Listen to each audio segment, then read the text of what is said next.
Hi, I'm Rachel Sloan, and today we're going to tell you about transportation in the West. Railroads were vital to the development of the West. Spreading goods and people across the country, they helped colonize the West. Railroads began appearing in the very beginning of the 1800s. The most important railroad was the Transcontinental Railroad.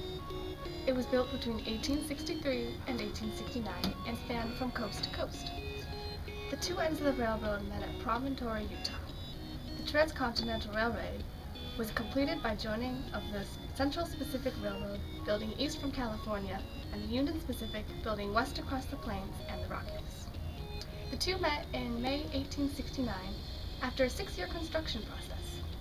Many Americans believed it was the United States' destiny to colonize the West. This was referred to as manifest destiny. What did the railroad have on developing the West? Well, the Transcontinental Railroad revolutionized the economy by making it much easier to transport goods. It enabled food, clothes, and machine parts to be transported quickly to settlers in the West. This helped the West colonize quickly. George Pullman revolutionized the passenger car with his Pullman sleeper car. For a set amount of money, a passenger on a train could rent time in a bed of the sleeper car. This popularized travel on trains, which was a staple of the 1800s culture. Railroads also helped advance the cattle industry. The cattle originally had to be driven across the countryside by cowboys on horses and foot. This was very difficult and took a lot of time. When cattle were able to be moved by train, it vastly increased the economy. Cattle could then be moved much more easily and quickly.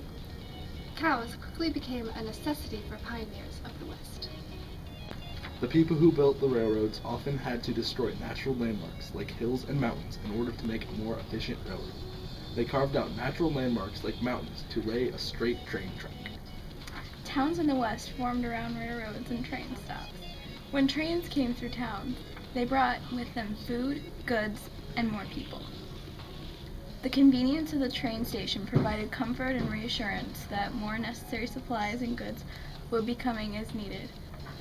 It also provided an easy way for the people of the town to return back home and visit family if needed. Shortly after the Transcontinental Railroad was created, land grants ceased to be public policy. Public policy was the idea that the people had to purchase the land through the government instead of simply claiming it. This policy came about because many people had begun to question giving away so much land to private companies.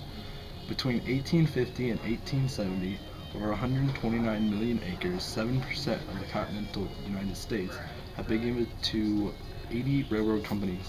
Most of that land was west of the Mississippi. The value of grants amounted to more than $500 million, a total even greater than it seems today, since the dollar was worth much more. Fortunes were made frequently.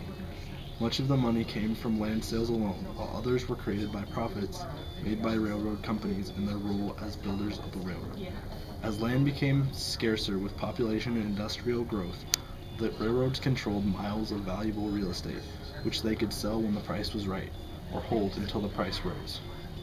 One of the most controversial of the public lands discussion was the Railroad Land Grant, a series of federal and state acts between 1850 and 1871. The purpose of the railroad land grants were to build the Transcontinental Railroad and telegraph systems and to help settle the West. The railroad corporations were basically the agents of public land policies. The railroads would be the ones to sell the land to settlers and use the money raised by the sales to pay for the construction of the natural transportation and communication systems.